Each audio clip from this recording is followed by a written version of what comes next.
Okay guys, welcome back to my channel. So last time I forgot to add these footages at the beginning of the video. It was actually the steps that were done before we started working on the car. So anyways, I'm adding them right now. Over here is when the car went to my friend's shop in Ras Al Khaimah, Yusuf Shamsi, at his shop Power Logic. And this was right after we finished sandblasting. And what they did is they finished manually removing all the seam sealer from all the cracks and nooks in the car where the sandblaster couldn't reach.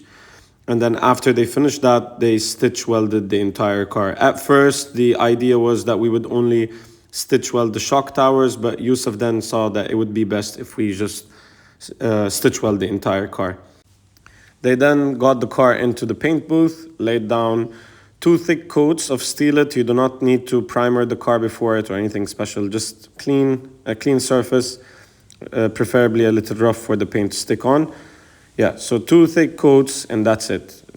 I love the result, came out much better than I thought, and I like the color actually. It's kind of like a semi-glossy finish, and the best thing is that it's very durable. So let's continue where we left off in the last episode.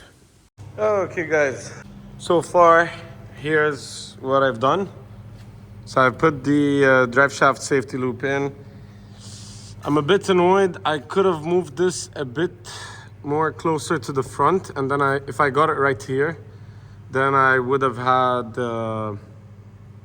better clearance to the exhaust. But I mean, whatever, it's not a big deal.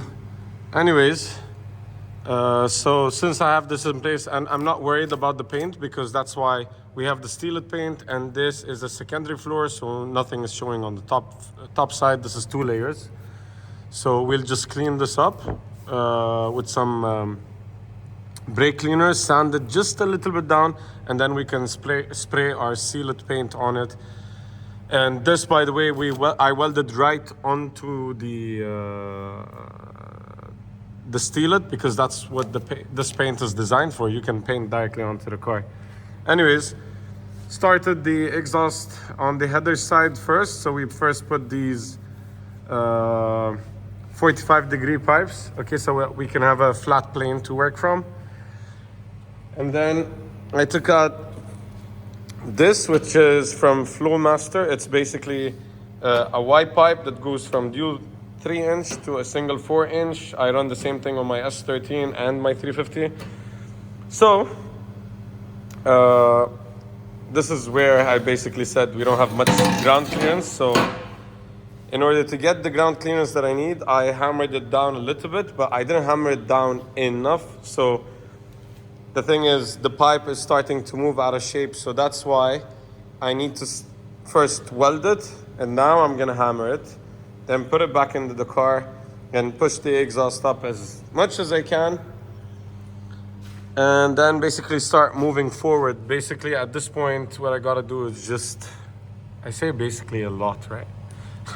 Anyways, so at this point, what I need to do is just connect the Y to this after I can move it up. So this is where basically it's too close to the, it's stopping me. If I didn't have this, if it was right here, then I can basically enter from here into this pocket. But since this is in my way, so now the only thing I can do is hammer the exhaust down and get the ground clearance that we're looking for. I placed it in a way where it's gonna be just a straight shot of 4-inch coming all the way here, and then over here we'll tilt up with a 45, and then here a 90. So we make sure that we move all the flames away, because I don't wanna have the same thing happen to me that happened last year. Would be nice to not catch the car on fire, right? Okay guys, I messed up one of the bends, so I lost one of the 45 degrees that I had to cut it off and redo it.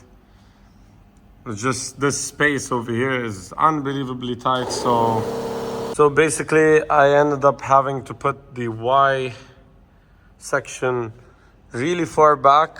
So basically I didn't get enough straight 3-inch pipes. So Right after the headers, I need a long, kind of a long straight to connect onto our quick connects, which there will be like springs over here to hold it in place. So with the ball joint and the spring, I think we'll have very good flexibility if things do end moving around or anything like that. Now the problem is I need a straight section over here to an adapter, which is one of those, and then another straight. I have a bunch of adapters. I just don't have any more straight 3-inch. The other thing is, this is a mistake from my side. We never checked the clearance. We never put on the sway bar when we did the measurement for the subframe, for the diff. So we are gonna need some spacers over here to clear the sway bar.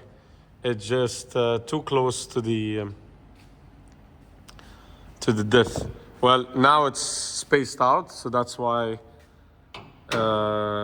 basically see when it's spaced. There's no way it's gonna go to that exaggerated height, and it will not go lower than that, or it will contact the lower arm. So I think a 1.5 thickness spacer, which we've done the same on the S13 for the to clear the exhaust, because the exhaust in that car passes over it. But the good news is now, after, because I was like, when I reached in the back, I was like, okay, fine, let me see if I can finish the rear.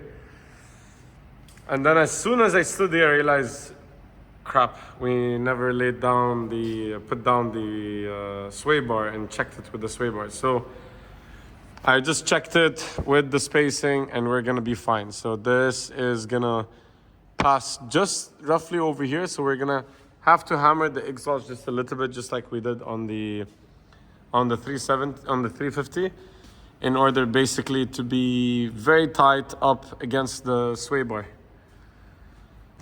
So I went through my stuff upstairs in the store. I found a couple of pipes that were 3 inches. They're from like old exhaust systems, but I couldn't find anything that was in a good condition. Everything was really bad. So anyways, I decided to not risk it and make sure we have a lot of pipes here. It's all 4-inch and 3.5. So I have no choice but to put this on hold and then come back in the morning and try to finish it. So in the meantime, I got to do a few other things. So I took off the Y pipe and fully welded these. There were some gaps, and that's why I don't want it to move around even more. This is mainly the issue right here. So I had to basically bend the pipes while maintaining a circular shape, and it was ovaling out, so I messed up one pipe, and that's why we're short on material now. The material was just enough, because initially I thought that I can place the Y pipe like up here, which means like I don't need any straights almost. And then that's why I have a lot of 4-inch. So I got that 4-inch, I got this, and I got these two. So this is definitely more than enough to do the exhaust in the back. Actually, it's too much. Technically, all we need is 145 and 190. So these two and that straight is more than enough. So I might be returning that tomorrow, after tomorrow, I'm not so sure. Okay guys, so next day I went, picked up the pipes, okay, and let's start from the front back. So this side is done. The front side is done. It's not fully welded yet. We gotta finish welding it outside. And this is the spring idea that I told you guys about. And it does magic. It really works. It allows your exhaust to stay flexible when it gets hot and cools down and stuff. So was these joints, by the way, but I've never used them before, but I know that they serve the same purpose. Anyways, so all that's left is just finishing up the welding on this side. This side is completely done. And then I start with the rear. So it's kind of like a weird angle, and I have to hammer down the pipe over here so I can clear the sway bar, and it's really close in some spots, but it will work. So yeah, this is how it's gonna be. I have to also hammer this in so we can close this gap. I had to do that because the angle is so weird. It's going to the right and it's also leaning down, and I gotta lean it up. So I was like, screw it, I'll just close the gap. I'll hammer it down so it gets closer, and then I'll weld it up. So anyways, that needs welding, this needs welding. The hanger is gonna come down over here. Then I gotta pull out the exhaust so I can cut this to the correct size that I need. And then I'm gonna place this right over here. And the reason why I'm doing this, pivoting it up, is because this point, if I just leave it like this, it's gonna hit the ground, that side. So I gotta lift it up just a little bit, and then we can do this so that when it goes up on a recovery or a tow truck or whatever, if I put it down here, it will hit the ground. Up here, it won't hit anything, and the fire is out of harm's way. So that's it. Wissam's gonna finish doing that part of the exhaust. I can get it. I can probably get it done tonight, but I need a break. We've been working on this thing for 2 days constant. So anyways, yeah, that's it for me working on the car. Hopefully the next time I see it, it's gonna be a running, driving car. We are gonna cut it short today because it is my last day and I really want to drive. So I'm gonna take out the 350 for a fun practice day. It's a track very close to us. Jabal Ali, of course, you guys know it. So I'll take it for just a fun night. And then that's it.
This is supposed to be like showing step by step, everything happening like slow, a step at a time. But just the progress in those 2 days has been insane. I'm starting to be optimistic about the car finishing in time, as long as we don't face any issues.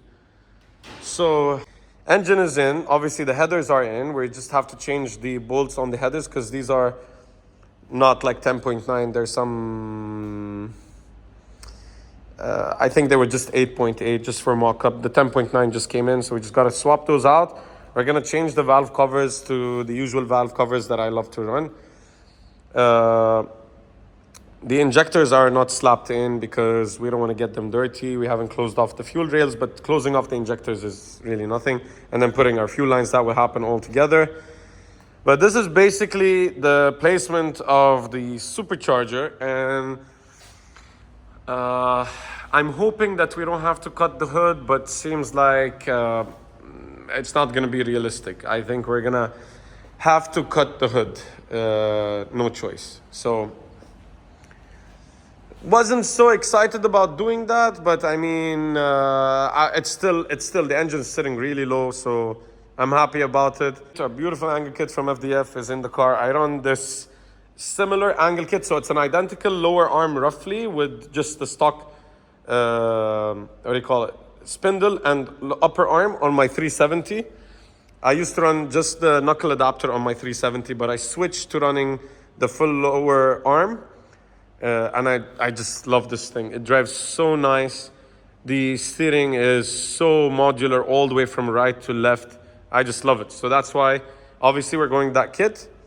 And I usually run is my Feel 442 coilovers. We put the sway bar in, but we're kind of having a little bit of an issue with it to clear the supercharger pulley. So we're gonna get shorter end links from FDF because FDF have end links that are several different sizes. So their shortest one is around 3 inches, which will work really good here. Another thing that I like about this FDF angle kit. So the nice thing about it is they run the aluminum tie rods, which are plenty strong. And then on the inside, it runs the stock inner rods, which are super cheap. Even brand new, they are extremely cheap. I got a bunch of them over here. And they are very easy to find. They're always in stock. You can get them new, used, whatever. They are so cheap that I always end up buying them new. I never buy them used. Okay, next is our Willwood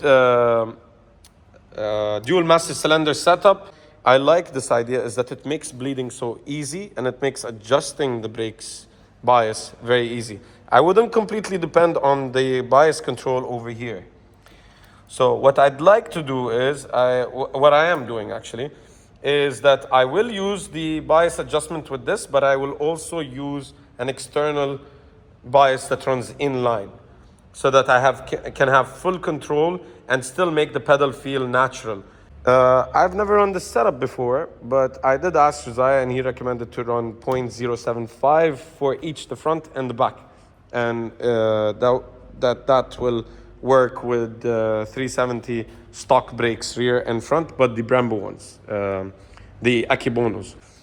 And then we have our master cylinder for the clutch pedal plate, and with our universal Willwood what do you call master cylinder, the short one, and this is a 0.875. That's what I like to run with my action clutches, which are dual clutches, ceramic, and they do require a strong master cylinder to get pushed because these things hold a ton of torque. So they need a strong master cylinder basically. So 0.875 makes it feel really good for me. I run this setup on my 350 and on my 370 and I absolutely love it. Also makes the travel of the clutch not so big but not so small. So it's easy to modulate, but it's quick and snappy. Now all the brake lines that are gonna run to everywhere on the car are gonna be the stock, excluding the lines that are going from to the rear. Okay, so the line that is going to the rear is going to be one line going down to a T that's down there, and then stock lines again. So everything else going down to here, that, whatever, is stock. Obviously, with the exception of the lines that will go from where the block on the chassis is, coming up to the calipers. That's going to be, I believe it was N style. I'm not so sure. They're basically stock style brake lines. They're just longer and they're Teflon lines, not rubber, so they hold more pressure. Oil coolers in, oil sandwich plate is in, so that's what we fabricated, and this top bracket is what we also fabricated, and this basically makes the oil coolers sit stiff in place. Okay, if you don't have this on top, this will rock around and then you'll crack it on the bottom of here, which is what happened to my S13 just now. Okay, rear. Let's start from the top. So our fuel tank is in place, but I believe you guys saw that yesterday. But we also, Wissam also put in the aqua sump, so that's where the aqua sump is going to be sitting. Our ice tank is going to be right here. We left these holes on purpose because we want the water to drain out, because there's not going to be a window. I won't be running a window, so I'd like the water to drain. I even asked him to drill some extra holes down there so that the water can escape the car and not get stuck Our sway bar is also in place with our sway bar end link. So on the back, I'm running a stock sway bar, in front a white line, but looks like we're gonna be running the stock one in front. So end links, stock sway bar, and this is what took us so much time in the back over here, is doing the clearance around the sway bar. Place, our drive shaft is in place. So this is a steel drive shaft out of the HD trucks, which is like the Silverado, Sierra, and those, but in HD. And this is the bracket that Wissam did. It's an L angle, and it's pretty thick. Loops around, and it's also welded on top. So you get both. You get both ways. So this can't rock back and forth, and it also can't twist right and left. So you're basically doing both directions, supporting it so it doesn't move around. Hence, that's why it's really stiff. So that's the update for now.